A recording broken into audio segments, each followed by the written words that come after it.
Selamat pagi, jumpa lagi dengan saya untuk pelajaran bisnis online dan digital marketing. Hari ini kita mau membahas mengenai copywriting. Ya. Apa itu copywriting?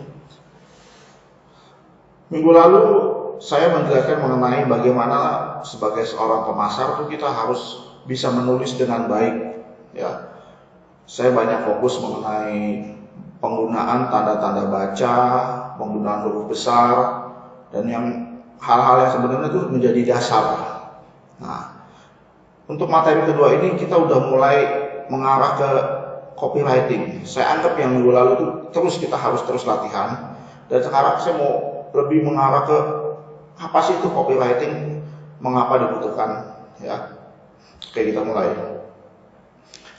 Copywriting adalah salah satu teknik atau seni penulisan, ya, bertujuan untuk mendapatkan respon positif dari pembacanya. Ya. Kalau di Wikipedia itu tujuannya udah jelas untuk kepentingan komersil.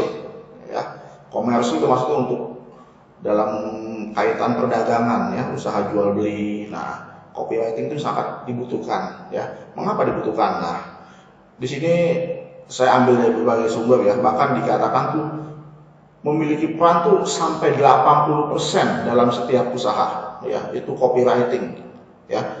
Cuma masalahnya tuh di Indonesia pada khususnya tuh belum banyak pelaku usaha tuh yang menggunakan atau menerapkan copywriting dengan baik dan benar.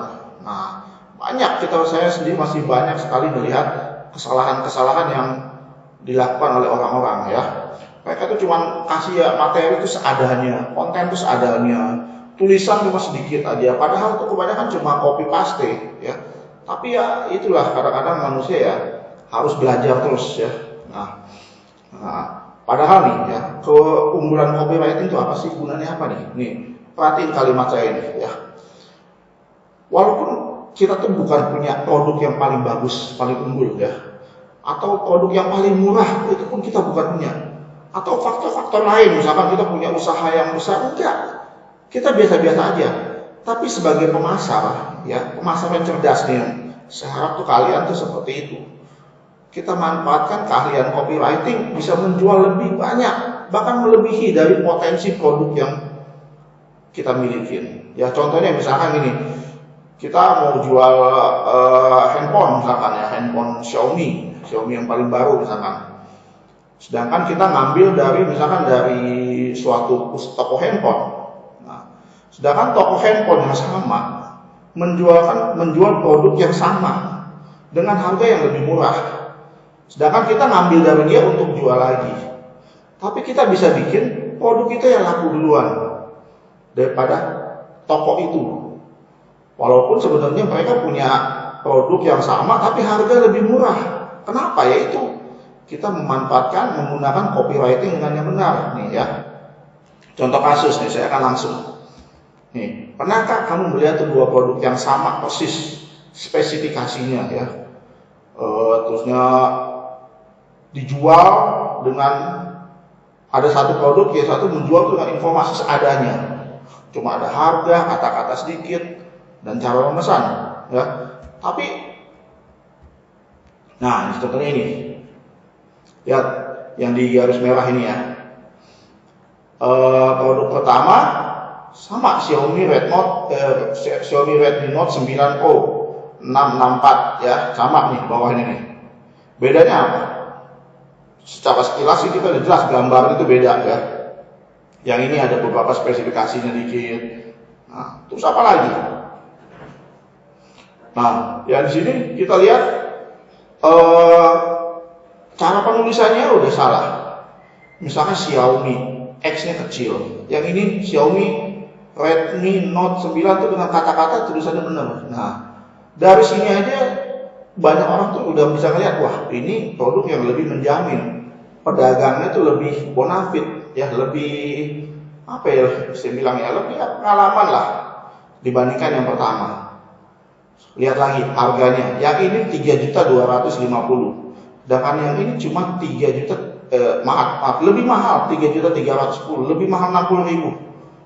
Coba Anda bayangin. Yang ini, yang atas belum kelihatan penjualan, walaupun harganya lebih murah. Dan yang ini coba, harga lebih mahal tuh. Udah ada ratingnya, udah full, bahkan udah ada 137 yang boleh dibilang ya palingnya separuh lebih itu penjualan semua, ya. Nah, produk kedua sama persis, yang membedakan adalah banyaknya kata-kata kalimat penawaran yang terstruktur rapi, penulisan yang tepat, menggunakan tanda-tanda baca dan huruf besar yang kemarin kita latihan, dan juga menjelaskan kelebihan-kelebihan produk. Kalau kalian klik yang tadi itu akan lebih kelihatan lagi. Yang sebelah atas tuh nggak ada penjelasan sama sekali, cuma sedikit. Dan yang kedua panjang, padahal itu cuma copy paste doang, ya. Ini sangat penting buat kalian semua. Nah, terus pemasar produk itu menggunakan teknik copywriting yang mampu membuat para konsumen, nah copywriting yang bagus itu seperti ini.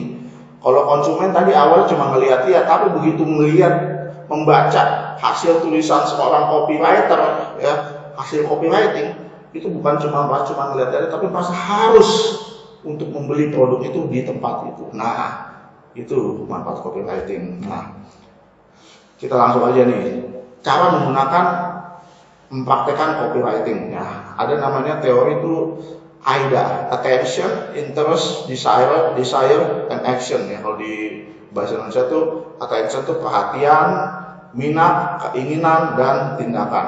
Nah, kita ikutin aja. Ini cara paling sederhana kok. Nah, ya, ini kira-kira gambarnya. Nah, attention. Nah, tujuan utamanya untuk menarik. Pertama kali itu mesti ada kalimat untuk menarik orang dulu, ya, menarik untuk melihat lebih banyak, lebih jauh. Nah, contohnya nih kalimat-kalimat ini. Ingin punya berat badan ideal dalam sebulan tanpa harus melakukan diet ketat. Nah, itu kan salah satu kalimat untuk menarik orang. Mau punya HP yang bisa buat kamu jadi pemenang di setiap game online, ya, itu contoh kalimat-kalimat awal ya untuk menarik orang dulu, ya, attention, ya, untuk mendapatkan attention. Nah, kedua, interest, minat. Langkah selanjutnya buat orang tuh menjadi tertarik lebih lagi, satu langkah lagi ke depan. Mereka mau melanjutkan pembacaan penawaran. Kadang-kadang kan kita melihat judulnya aja udah kurang shock, ya. Ini kita tinggalin, kita beralih ke produk lain. Nah, langkah kedua itu buat orang tuh untuk baca penawarannya lebih banyak lagi, lebih jauh lagi, sampai habis kalau perlu, ya. Nah, contohnya gini, kita tambahin beberapa informasi, fakta, statistik, apalah yang bisa ditaruh. Nah, kita pasang di situ. Contoh nih, terbukti mampu menurunkan berat badan 10 kg dalam 1 bulan. Nah, ini kan kayak hasil statistik, ya. Tapi ini yang membuat orang tuh semakin tertarik, bukan cuma lihat baca itu, apa sih ini produknya, ya, apa sih, saya pengen tahu lebih banyak. Nah, lalu langkah ketiga itu desire, keinginan. Kita bikin tuh orang tuh lebih dalam lagi, udah mulai timbul rasa ketertarikan. Nah, biasanya dengan menyebutkan manfaat yang akan didapatkan ketika kita membeli produk yang kita pasarkan. Nah, contohnya gini, ada kalimat, ya, seringkali di tengah seru-serunya bermain game HP error atau ada kesalahan. Nah, kan itu kan kejadian yang sebenarnya tuh banyak yang kita alamin, ya. Kesibukan kerja, olahraga yang padat, olahraga menjadi hal yang sangat sulitnya, itu kan fakta. Banyak hal-hal fakta tuh yang bisa kita masukkan untuk menambah orang tuh di step di langkah ini untuk menimbulkan keinginan. Nah, cari yang dapat. Kalau misalkan dari produk yang kalian jual itu tidak ada, ya kita mesti cari, kita bikin latihan, kita harus latihan, ya. Nah, langkah terakhir itu action. Nah, yang ini lebih lebih mudah sih ibaratnya. Nanti mengenai ini ada pendalamannya lagi, tapi intinya gini, ini adalah langkah terakhir, yaitu mengambil tindakan. Apa aja tindakan? Misalkan kita mau menjual ya, tindakan terakhir ya orang tuh untuk beli, atau kita membuka kursus ya orang untuk mendaftar, atau kita mau buka apa saja, pokoknya tujuan akhir yang kita inginkan dari setiap proses pemasaran yang kita lakukan. Nah, penugasan nanti akan saya tulis, ya, selanjutnya. Tapi untuk sekarang ini dulu saya minta ringkasan, ya. Selanjutnya akan saya tulis di dalam pesan WA. Oke, terima kasih.